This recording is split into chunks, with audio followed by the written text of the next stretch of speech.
오늘 요한복음 6장 1절부터 15절까지 말씀을 통해 예수 하나님의 능력이라는 말씀으로 하나님의 말씀을 선포하고자 합니다.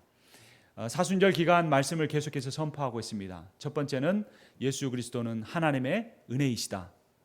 또 지난주에는 예수 그리스도는 하나님의 사랑이시다. 오늘은 예수 그리스도가 하나님의 능력이시다라는 말씀을 함께 보고자 합니다. 오늘 본문은 우리가 잘 아는 대로 오병이어의 기적이 기록된 내용입니다. 5개의 떡, 5병과 2개의 물고기, 이 어를 가지고 남자만 5,000명 되는, 그러니까 어린아이와 여자와 모든 사람을 더한다면 2만 명 가까운 사람을 먹인 그런 놀라운 기적의 내용이 담겨져 있습니다. 하나님의 능력이 드러난 그러한 말씀입니다. 그렇다면 하나님의 능력이 무엇인지, 어떻게 해야 하나님의 능력이 우리에게 임할 수 있는지 말씀을 살펴보겠습니다. 예수님께서는 항상, 또한 하나님께서는 자신이 전능하심에도 불구하고 자신이 직접 어떤 일을 하시기보다 자신이 택한 백성들을 통하여 일하시는 분이십니다. 그런데 우리가 문제는 내가 하나님 앞에 부름받았다는 사실, 내가 하나님 앞에 쓰임받을 수 있다는 사실을 깨닫지 못하고 살아가는 때가 있다는 겁니다. 그래서 늘 하나님은, 또 주님은 우리에게 도전하시고 우리에게 깨닫게 하시는데, 오늘 본문에 5절을 보겠습니다. 우리 함께 읽겠습니다. 예수께서 눈을 들어 큰 무리가 자기에게로 오는 것을 보시고 빌립에게 이르시되 우리가 어디서 떡을 사서 이 사람들을 먹이겠느냐 하시니. 몇 명쯤 된다고 그랬습니까? 2만 명이나 되는 사람들이 멀리서 예수님의 말씀을 들으려고 오는 겁니다. 근데 이 사람들이 대부분 가난한 사람들이었습니다. 먹을 것이 없는데 성경의 다른 부분을 보면 날이 저물어 가고 있었습니다. 그때에 다른 사람이 아닌 빌립에게 물으셨습니다. 어떻게 해야 이 사람들을 먹일 수 있겠는가? 만약 여러분들에게 예수님께서 이런 질문을 하신다면 뭐라고 대답하시겠습니까? 빌립은 아마 이렇게 속으로 생각한 것 같습니다. 이제야 예수님이 나를 알아보시는구나. 이제야 예수님이 내가 얼마나 똑똑한 사람인 줄 인정하시는구나. 내가 얼마나 머리가 좋고, 내가 얼마나 계산이 빠르고, 내가 얼마나 많은 것을 알고 있는지 그것을 인정하시는구나. 그래서 예수님이 실망하지 않으시도록 빨리 머릿속으로 계산을 했습니다. 여러분, 미국 사람들이 한국 사람들 돈 계산하는 거 보면 늘 놀랍니다. 그 사람들은 계산기도 한참 두드리고 안 맞으면 다시 하고 하는데, 한국 사람들은 눈 깜빡깜빡 몇 번 하면은 나오는데 이게 안 믿어지니까 자기들이 계산기로 두드려 보면은 이게 맞으니까 한국 사람들은 다 천재인 줄 압니다. 근데 아마 빌립은 예수님의 여러 제자들 중에서도 그렇게 똑똑했던 사람 같습니다. 그래서 바로 답을 합니다. 7절 함께 읽겠습니다. 빌립이 대답하되 각 사람으로 조금씩 받게 할지라도 200데나리온의 떡이 부족하리이다. 이 번역을 조금 바꿔야 합니다. 200데나리온의 떡이 필요합니다라는 겁니다. 저도 이 본문을 읽고 뭐가 원래 계산인데 이게 부족하다는 것인가 그랬는데, 200데나리온은 1데나리온이 그 당시에 노동자가 하루 받는 품삯이었습니다. 후이 쳐주면 100불 정도 할 수 있겠죠. 200불이면 2만 불 정도, 200데나리온이면 2만 불 정도 됩니다. 그래서 영어 성경 중에 어떤 것은 8개월치 임금이다 이렇게 말했습니다. 그러니까 아마 한 달에 2,500불 정도 계산하면 8개월 하면 2만 불 정도 되는 거죠. 이 계산을 빌립이 순식간에 해낸 겁니다. 그리고 이제 마음속으로 심장이 두근두근 하는 겁니다. 이제 예수님이 야, 너 정말 똑똑하구나. 베드로 제 성격만 급하지 안 되겠어. 너를 수제자로 쓰겠다 말씀하실 걸 생각하면서 기대하고 있었을 겁니다. 그런데 예수님의 대답은 그렇지 않았습니다. 아무 말씀이 없으셨습니다. 여러분, 하나님의 능력이라는 것이 무엇일까요? 어떻게 우리가 하나님의 능력을 힘입을 수 있을까요? 좋은 대학에 들어가서 좋은 학위를 따면 능력을 갖게 될까요? 물론 거기서 얻는 능력도 있습니다. 열심히 일해서 비즈니스가 잘 돼서 돈을 벌면 능력이 있을까요? 이 세상 돈 없으면 되는 일 하나도 없다고 볼 수도 있습니다. 하지만 돈이 있어도 할 수 없는 일이 너무나 많고 하나님의 일은 특히 돈만으로 되지 않는 일들이 너무나 많은 것을 우리는 잘 압니다. 여러분, 어떤 분들이 그런 말씀을 하는 걸 들은 적이 있습니다. 영주권이 없을 때는 이 영주권만 따면 정말 내 인생이 다 될 걸로, 시민권이 없을 때는 시민권을 따면 모든 것이 다 될 걸로 생각하고, 이 문제 때문에 내가 정말 어려움 겪는다고 생각하는데 그것 때문에 어려움도 겪죠. 근데 막상 영주권을 갖게 되고 시민권을 갖게 되면 그 자체가 나한테 가져다 주는 것이 별로 없다는 것을 알게 됩니다. 돈도 명예도 학벌도 다 그렇다는 겁니다. 근데 빌립은 아직도 그러한 예수님을 거의 3년 가까이 따라다녔음에도 불구하고 그러한 틀 속에 세상의 능력과 하나님의 능력을 분별하지 못한 상태에서 살고 있었던 겁니다. 그러면 예수님께서는 빌립에게 어떤 마음을 원하셨을까요? 다시 본문을 보면 예수님이 분명히 빌립에게 물어본 의도가 있었습니다. 6절을 다시 보면 이렇게 말씀하심은 친히 어떻게 하실지를 아시고 빌립을 무엇하고자 하심이었다고 말합니까? 시험하고자. 빌립의 성향을 너무나 잘 알고 있었습니다. 빌립이 어떤 것을 추구하는 사람인지 알고 계셨습니다. 주님은 우리가 어떤 사람인지, 임상원 목사가 어떤 사람인지 분명히 알고 있습니다. 그러나 주님은 저를 쓰시기 원하기 때문에 제가 인간적인 틀을 깨고 저의 고집과 저의 편견과 저의 한계 속에 갇혀있지 않기를 원하시고 시험하셔서라도 그 틀을 깨트리고 하나님의 종으로 쓰시기를 원하시는 것입니다. 하나님은 동일하게 여러분들을 사용하기 원하십니다. 여러분들을 통하여 하나님의 위대한 일을 행하시기를 원하시는 겁니다. 그렇다면 예수님께서 원하셨던 것은 무엇일까요?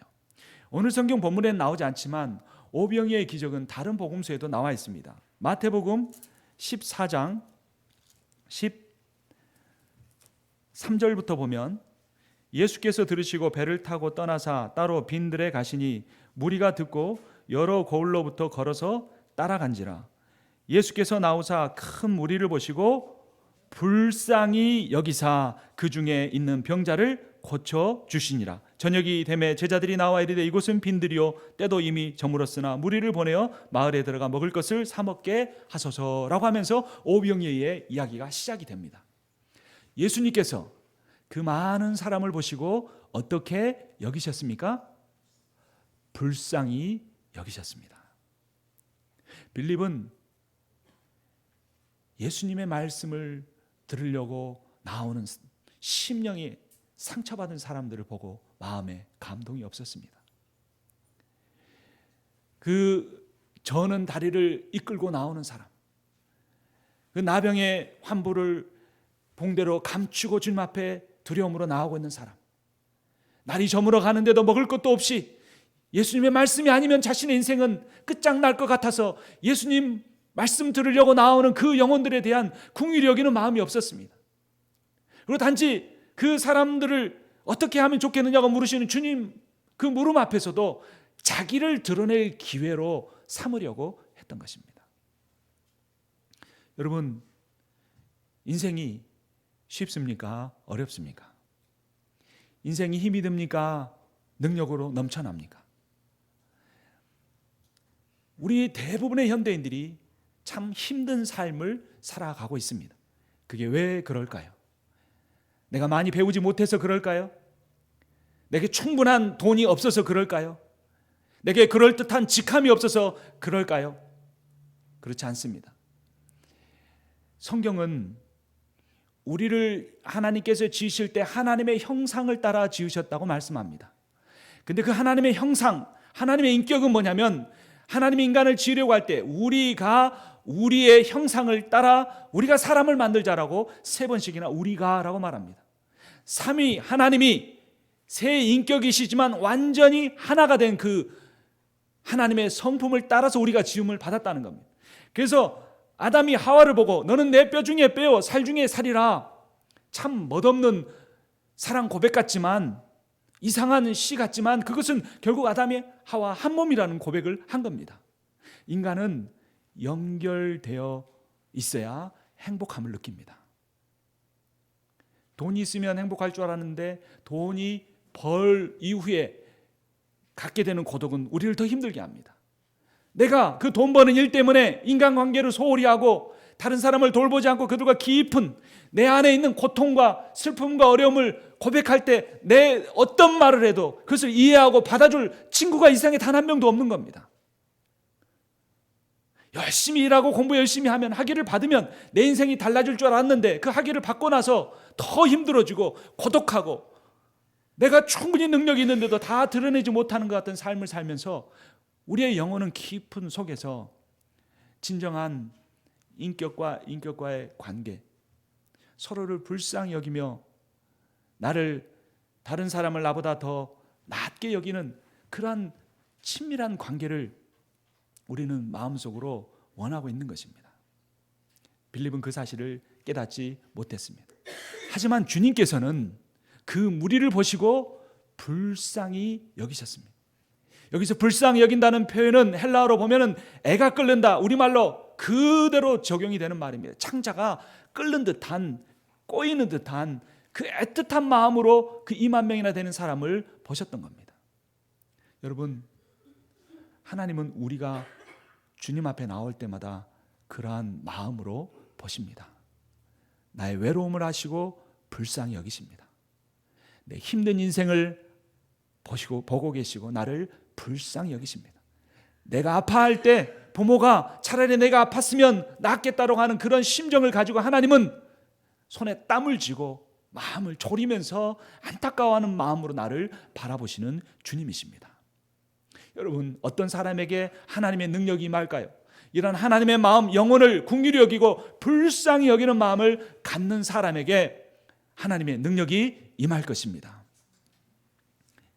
그때에 또 한 명의 제자가 등장합니다. 안드레입니다. 8절 함께 읽겠습니다. 제자 중 하나 곧 시몬 베드로의 형제 안드레가 예수께 여짜오되, 9절입니다. 여기 한 아이가 있어 보리떡 5개와 물고기 2마리를 가지고 있나이다 라고 예수님 앞에 말씀을 드렸습니다. 빌립보다 훨씬 더 나은 모습입니다. 그저 자기를 드러내려고 하기보다 예수님이 말씀하셨으니까 무슨 방법이 없을까 하고 돌아다닌 겁니다. 이 아이가 그 안드레에게 오병이어를 내놓은 거 보면 그래도 그 아이와 무슨 관계가 있었던 것 같습니다. 사람들에 대한 관심이 있었고 그런 어떤 네트워크를 가지고 있는 사람이었습니다. 근데 문제는 안드레의 그 다음 말입니다. 그러나 그것이 이 많은 사람에게 얼마나 되겠사옵나이까. 현실적이었습니다. 여러분, 오병이어에 이 오병은 떡 5개인데 이것은 옛날 한국에서 먹는 개떡 같은 겁니다. 보리떡. 지금은 보리떡이 무슨 유기농 한 뭐 좋은 음식이다라고 할지 모르지만 옛날에는 참 보리가 거칠어서 먹기 힘들었죠. 그 당시 예수님 당시에도 가장 가난한 사람들이 먹던 그러한 떡이었습니다. 이어 물고기 2마리도 우리로 하면 멸치 같은 겁니다. 여러분, 멸치가 작아서 우습게 보이시죠? 근데 그게 말라서 그렇습니다. 멸치가 마르기 전에는 그래도 한 손가락 2-3개 정도 되고 길이는 손바닥 정도 되는 게 멸치입니다. 근데 그런 멸치 같은 물고기 2마리하고 떡 5개를 가지고 온 겁니다. 그러니까 안드레도 정말 면목이 없는 겁니다. 아무리 예수님이라도 그렇지 이렇게 맛없고 형편없는 거 가지고 무슨 일을 할 수 있을까? 가져갈까 말까, 내놓을까 말까 몇 번을 망설이다가 그것을 가지고 주님 앞에 나아간 것입니다. 여러분은 자신을 어떻게 생각합니까? 내가 하나님 앞에 어떤 존재라고 생각을 합니까?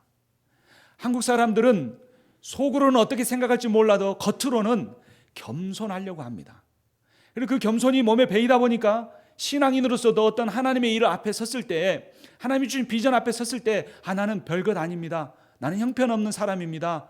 나는 그런 일을 할 수 없는 사람입니다. 라고 말할 때가 있습니다. 그것은 현실적으로 맞는 말일지 모릅니다. 그러나 우리가 주님 앞에서 우리 자신을 인간적인 눈으로만 보면서 낮추는 것은 겸손이 아니라 그러한 부족한 사람을 통해서라도 일하실 수 있는 하나님의 능력을 인정하지 않는 불신앙입니다. 우리가 우리 된 것으로 일하는 것이 아니고 하나님께서 하나님의 능력으로 일하신다는 사실을 우리가 믿는다면 우리는 하나님 앞에 우리 자신을 내어놓고 드릴 수가 있어야 하는 것입니다. 여러분, 제가 전에도 한번 말씀을 드린 적이 있는데 이 세진이라는 아이를 아십니까? 그 아이는 로봇딸이라는 이름으로 이 별명이 불려지는데 그 아이가 이런 말을 했습니다. 사람이 세상에 태어나는 방법은 세 가지가 있다. 하나는 자연분만이고, 두 번째는 제왕절개이고, 세 번째는 가슴으로 낳는 방법이다라는 겁니다. 마음으로 낳는 방법이라는 거예요. 근데 자기는 엄마가 그 마음으로 낳은 아들이라고 자신을 소개합니다. 그 엄마가 아이를 입양하러 그 입양을 하는 기관에 갔는데 건강한 아이, 멋있게 생긴 아이도 많았는데 두 다리가 무릎 관절 아래 밑으로 중간쯤부터 없는 그 세진이를 보고 발걸음이 떼어지지 않았습니다. 그리고 그를 궁일이 여기는 마음을 가지고 그 아이를 입양을 해서 키웠는데 그 세진이가 자기 엄마가 늘 자기를 넘어뜨렸다라고 말을 합니다. 그게 무슨 말입니까? 그 엄마가 그 아이를 넘어뜨리면서 이렇게 말해줬다는 겁니다. 일어서는 것이 중요한 것이 아니라 네가 넘어질 때 어떻게 다시 일어설 수 있는가를 배우는 것이 더 중요하다라고 하면서 그 아이를 계속해서 넘어뜨려서 넘어짐에도 불구하고 다시 일어설 수 있는 그러한 방법을 그 아이에게 가르쳐 주었다고 합니다. 그래서 세진이가 계속해서 넘어지면서 잘 넘어지는 방법도 배우게 된 겁니다. 여러분, 우리는 어떻습니까? 건강한 몸을 가지고 두 다리가 다 있음에도 불구하고 우리의 마음이 넘어지고 우리 인생에서 몇 번 실패를 했다고 해서 그대로 주저앉아 있고 나는 할 수 없다, 나에겐 더 이상 희망도 없고 내 나이에는, 내 처지에는 이라고 말하면서 정작 정말 내가 아무것도 아니라고 생각한다면 그때부터는 정말로 하나님을 의지할 수 있는데 그 단계로 나가지 않는 것은 그것이 정말로 하나님 앞에서 겸손이라기보다는 세상의 기준과 너무나 다르지 않는 그러한 모습으로 살아가고 있지 않는가 돌아봐야 합니다. 세진은 그렇게 넘어지는 방법과 잘 넘어지는 방법과 넘어졌을 때 일어나는 방법을 배운 다음에 3,870km 높이의 로키 산맥을 올라갔습니다. 의족을 하고. 그리고 24명의 아이들을 데리고 유럽의 몇 개의 국가를 방문하고 그리고 UN 건물을 방문하는 그러한 일도 해냈습니다. 그리고 수영선수로서 몇 년 전에 한국에 있었던 장애인 올림픽에서 8위를 하고 은메달을 따는 그러한 일들도 해냈습니다. 그 아이가 자신의 이야기를 하면서 마지막에 그런 말을 했습니다. 자기가 초등학교 1학년 때 학교를 들어갔는데 아이들이 다 놀렸다는 겁니다.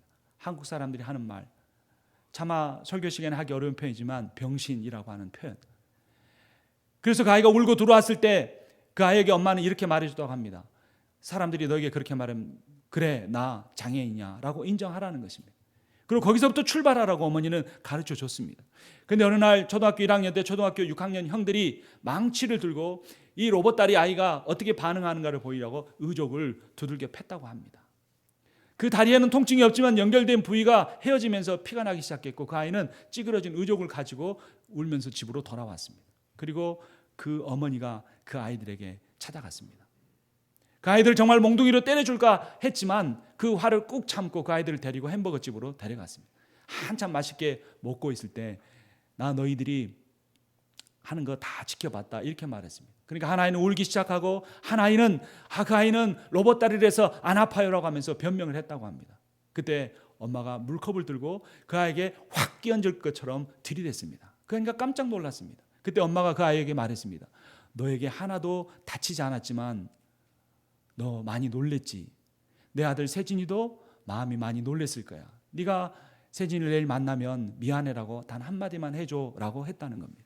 그리고 그 6학년 형들이 세진이를 만났을 때 미안하다고 말해주고 그것이 그에게 큰 위로가 되었고 그 아이가 학교를 1학년을 다 마치는 동안 그 형들이 큰 보디가드 역할을 해주었다고 합니다. 그때부터 세진이 이렇게 말했습니다. 나 혼자만 달린다면 나 혼자 1등을 하겠지만 그때부터 모두가 함께 달리는 인생을 살아간다면 모두가 1등을 할 수 있는 그런 사회를 만들기 위해서 하나님이 나를 부르셨다라고 그렇게 고백을 했다는 것입니다. 여러분, 우리는 다 연약합니다. 우리 안에서 도토리 키재기를 하고 어떤 사람은 조금 돈이 많다, 나는 좀 더 적다 말할지 모릅니다. 어떤 사람은 좀 더 많이 배웠다, 나는 덜 배웠다라고 말할지 모릅니다. 그러나 전능하신 하나님 앞에서, 온 천지 만물을 말씀 한마디로 지으신 그 하나님 앞에서 지금도 살아계셔서 온 수십억 개의 별들이 한치의 오차도 없이 움직이게 하시고 우리 몸속에 수조억 개의 세포가 치밀하게 작용해서 한 생명이 살아갈 수 있도록 역사하시는 그 하나님 앞에 섰을 때는 우리는 다 연약한 존재에 불과하다는 것입니다. 그러니까 아직도 나는 부족하다, 그래서 할 수 없다라고 말하는 사람은 그 전능하신 하나님을 실제로 만난 경험이 없다고도 볼 수 있는 것입니다.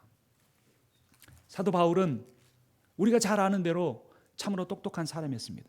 유대인 중에 유대인이요, 사울 왕과 베냐민 지파의 사람이요, 8일 만에 할례를 받고 모든 율법을 다 지키는 바리새인의 바리새인이요, 가말리엘이요, 한국으로 하면 서울대, 미국으로 하면 하버드 출신이었습니다. 그러나 그가 주님을 만난 뒤에는 고린도 후서 12장 7절부터 무엇이라고 고백합니까? 그는 자기 눈 안에 가시 같은 것이 있는데 하나님 이 가시가 내게서 없어지게 해주십시오라고 간절히 기도했는데 하나님이 그 기도를 응답하지 않으셨습니다. 만약에 저였다면 아마 하나님이 나를 사역자로 부르신 게 아닌가 보다, 가시가 있어서 어떻게 사역자라고 할 수 있겠는가, 내 자신, 내 건강도, 내 영적인 상태도 내가 치유하지 못하는데 하고 포기했을지 모릅니다. 그러나 바울은 고린도 후서 12장 8절부터 이렇게 말합니다. 이것이 내게서 떠나가게 하기 위하여 내가 3번 주께 간구하였더니 나에게 이르시기를 내 은혜가 내게 족하도다. 이는 내 능력이 약한 데서 온전하여 짐이라 하신지라. 그러므로 도리어 크게 기뻐함으로 나의 여러 약한 것들에 대하여 자랑하리니 이는 그리스도의 능력이 내게 머물게 하려 함이라.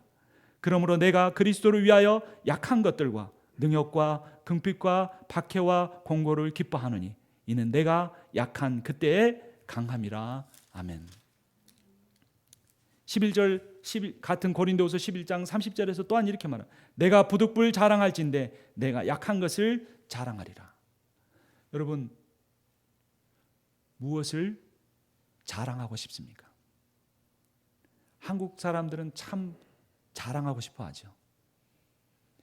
저희 부모님은 제 아들이 별로 자랑할 게 없으니까 친구 만나면 사촌 형, 우리 그 사촌 형 중에 가장 잘된 형이라도 자랑을 합니다.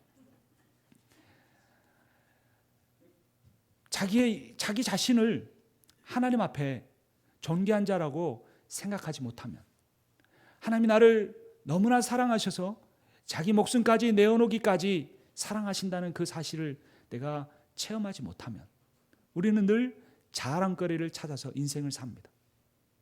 그리고 이 짧은 인생을 그것에 소비하는 것을 아까워하지 않고 지내버립니다. 그러나 사도 바울은 인간적으로 보면 잘 나가던 인생이 망해버린 것 같고, 그때부터 환난이 시작되고 핍박이 시작되고 정말 고통과 고난이 시작된 것 같지만, 그는 그 고난과 역경을 통해서 다메섹 사건 이후에 정말로 자기 자신을 자랑하지 않고 오직 자기를 위해 십자가에 죽으시고 부활하신 그 주님만을 자랑하는 인생으로 바뀌어진 것입니다. 여러분, 우리는 어찌 보면 보리떡 같은 인생입니다. 요즘 떡이 얼마나 맛있는 떡이, 멋있는 예쁜 떡이 많이 나옵니까? 무지개 떡도 있고 그 안에 온갖 잡곡과 이것들을 다 넣은 떡도 있고 화려하고 비싼 떡들도 얼마나 많습니까? 떡 한 주먹이 밥 한 끼 값보다 더 비싸게 서울에서, 한국에서 판다고 합니다. 근데 우리는 보리떡 같은 인생일지 모릅니다. 생선도 연어도 양식장에 있는 연어가 아니라 천연 그런 연어면, 또 비싼 일식집에 있는 그 횟감들은 얼마나 멋있고 좋겠습니까? 그런데 그 정말 작은 말라비틀어진 멸치 같은 인생일지 모릅니다. 그래서 어디 가서 자랑할 것도 없고 내세울 만한 것도 없고, 또 사람들이 볼 때는 그래도 당신은 나보다 참 낫습니다라고 칭찬해주지만 사실은 내가 내 속을 잘 알기 때문에 누구보다도 열등감 속에 살고 있고, 누구보다도 자신 없이 인생을 살아가고 있고 외롭게 살아가는 인생이기 때문에 더 자기의 가치를 인정하지 못하고 살아갈지 모릅니다. 그런데 주님이 왜 그런 대단한 떡이나 정말 비싼 생선을 가지고 기적을 베푸지 아니하시고 그 오병이의 기적, 그것을 가지고 나온 안드레조차도 부끄러워서 낼까 말까 하는 그런 오병이어를 가지고 그 많은 사람들을 먹이는 역사를 나타내셨을까요? 그것은 바로 우리를 위로하기 위해서입니다. 그것은 바로 하나님께서 우리를 그런 오병이하고 같다고 할지라도 네가 나의 손에 들려지기만 하면 내가 그것을 가지고 하늘을 향하여 들고 축사하여 감사의 기도를 드리고 너를 통하여 일하겠다, 많은 사람들을 먹이겠다, 많은 영혼들을 살리겠다고 하는 그런 약속을 오늘 우리에게 해주고 계시는 겁니다.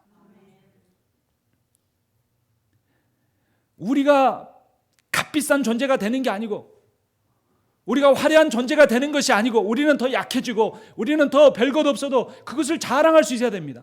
나 같은 사람을 통해서 주님이 이렇게 일하신다고, 저 같은 내성적인 사람을 통해서 하나님 목회를 하신다고, 저처럼 마음이 심지가 굳지 못한 사람을 통해 하나님이 일하신다고, 하나님의 말씀을 전하게 하신다고, 그러니까 얼마나 하나님이 위대하시냐고 우리는 말할 수 있고 그 주님을 자랑할 수 있어야 합니다.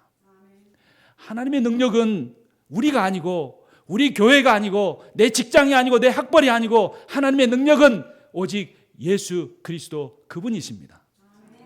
그분을 그렇게 소망하고 바라게 하기 위해서 우리 인생에 아직 역경이 있고 고난이 있고 아픔이 있습니다. 하나님이 나를 미워해서 그런 게 아닙니다. 하나님 나를 벌을 주시려고, 하나님 나를 저주하셔서 그런 일이 아닙니다.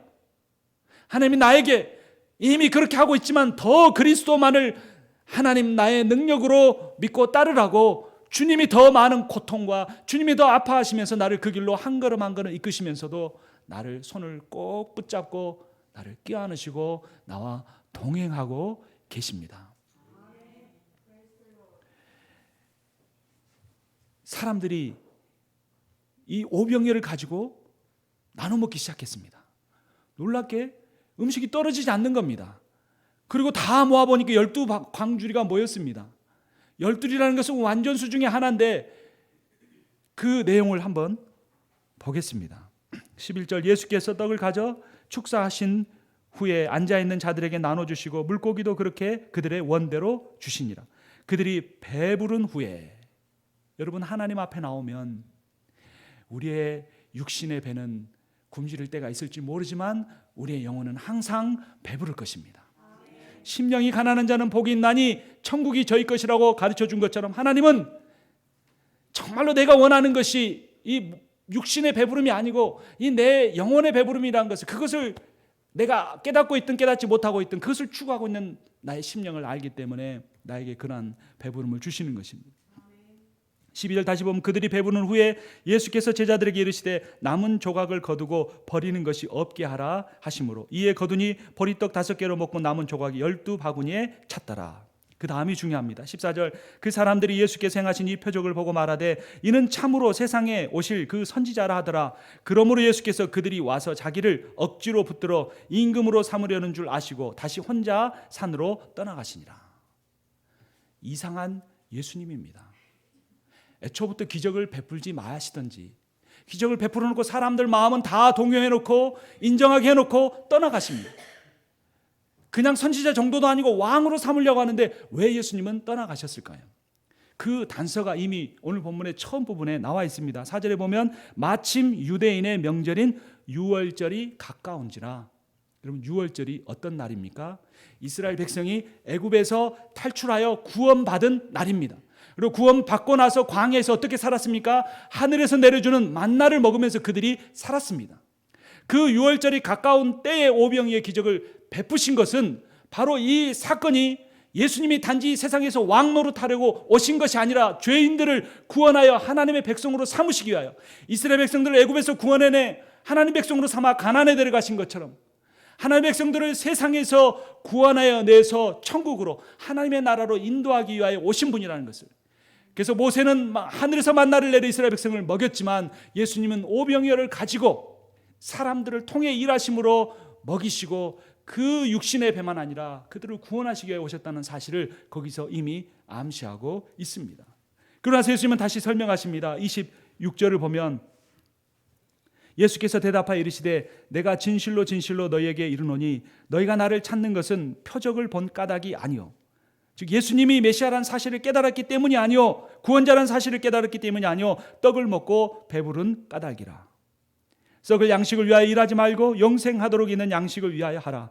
이 양식은 인자가 너희에게 주리니 인자는 아버지 하나님께서 인치신 자니라. 아멘. 여러분, 고린도전서 1장 19절은 이렇게 선포합니다.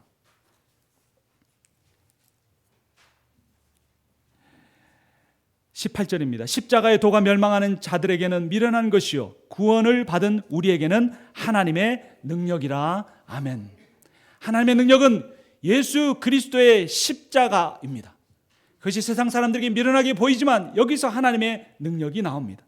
에베소서 1장 19절에서 22절을 보면 그의 힘의 위력으로 역사하심을 따라 믿는 우리에게 베푸신 능력의 지극히 크심이 어떠한 것을 너희로 알게 하시기를 구하노라. 그의 능력이 그리스도 안에서 역사하사 죽은 자들 가운데서 다시 살리시고 하늘에서 자기의 오른편에 앉히사 모든 통치와 권사와 능력과 주권과 이 세상뿐 아니라 오는 세상에 일컫는 모든 이름에 뛰어나게 하시고. 아멘. 여러분, 예수 그리스도 그분이 하나님의 능력이십니다. 그분만이 우리에게 영원한 생명을 주실 수 있고 그분만이 우리에게 구원을 주실 수 있고 천국에 죽어서 가는 천국뿐만 아니라 이 땅 가운데 살아갈 때도 하나님의 능력으로 승리하는 삶을 살게 하실 수 있습니다. 어떤 한 새내기 선교사님이 계셨습니다. 그분이 임지에 부임을 했는데 후원금이 많지 않으니까 중고차를 샀는데 이 중고차가 시동이 잘 안 걸리는 겁니다.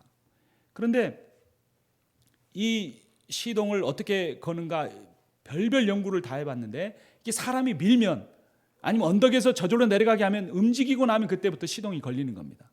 그래서 어떤 때는 어느 그 원주민들을 방문했다가는 시동을 끄지 않고 그 방문했다가 오기도 하고 어떤 때는 마을 아이들을 모아다가 밀어가지고 사탕 하나씩 주고 밀어가지고 가게 하고 어떤 때는 언덕바지에다가 한 사이드 브레이크를 잡았다가 내려놓으면서 가고 그러면서 야 역시 나는 참 똑똑한 선교사야. 어떤 선교사가 이런 차를 가지고 선교를 감당하겠는가. 근데 그렇게 선교하다가 그만 몸이 약해졌습니다. 그리고 이제 2년간의 사역을 마치고 다음 선교사님을 만나서 다 인수인계를 해주면서 그 차도 줬습니다. 그리고 그 차에 대해서 막 설명을 해줬습니다. 근데 설명하는 요지는 뭐냐면 내가 이런 고물차를 가지고 얼마나 사역을 대단하게 잘했는가라는 것이었습니다.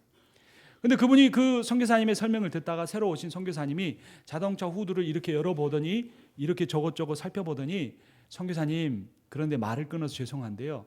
여기 보니까 이 벨트가 좀 느슨해져 있어서 그렇습니다. 그래서 벨트를 2번 꼬아가지고 다시 연결을 해놓으니까 차를 밀지 않아도 저절로 시동이 걸리는 겁니다. 그 선교사님이 얼마나 마음이 허무하고 참 힘들었겠습니까? 이 이야기가 우리에게 주는 교훈이 있습니다. 우리가 그리스도인으로 살아가려고 노력을 합니다. 애씁니다. 없는 돈 가지고 살림을 살아보고 먹이지도 갚아가고 합니다.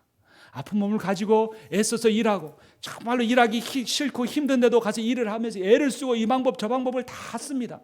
그러면서 스스로 대견하게 생각합니다. 내가 하나님의 능력을 참 받고 살아가는구나 라고 생각할지 모릅니다. 근데 사실은 그것이 인간적인 노력이 대부분이었다는 것을 우리가 깨달아야 하는 것입니다. 여러분, 진정한 노력은, 진정한 능력은, 진정한 하나님의 능력은 주님 제가 할 수 없습니다. 저는 약합니다. 그러나 주님은 위대하시고 주님은 마른 막대기와 같고 오병이와 같은 저를 통하여 일하실 수 있습니다라고 주님 앞에 내 마음을 내려놓는 때부터 진정한 역사가 일어나게 됩니다. 내 인생이 오병이와 같다고 할지라도 주님께서 역사하시고 내가 주님만 온전히 신뢰해서 그분 앞에 나아가면 맡기고 신뢰하면 나를 통하여서도 주님이 일하실 것으로 믿고 실제로 그런 역사를 체험하는 이루는 여러분과 제가 되기를 주님의 이름으로 축원합니다. 살아계신 하나님 아버지,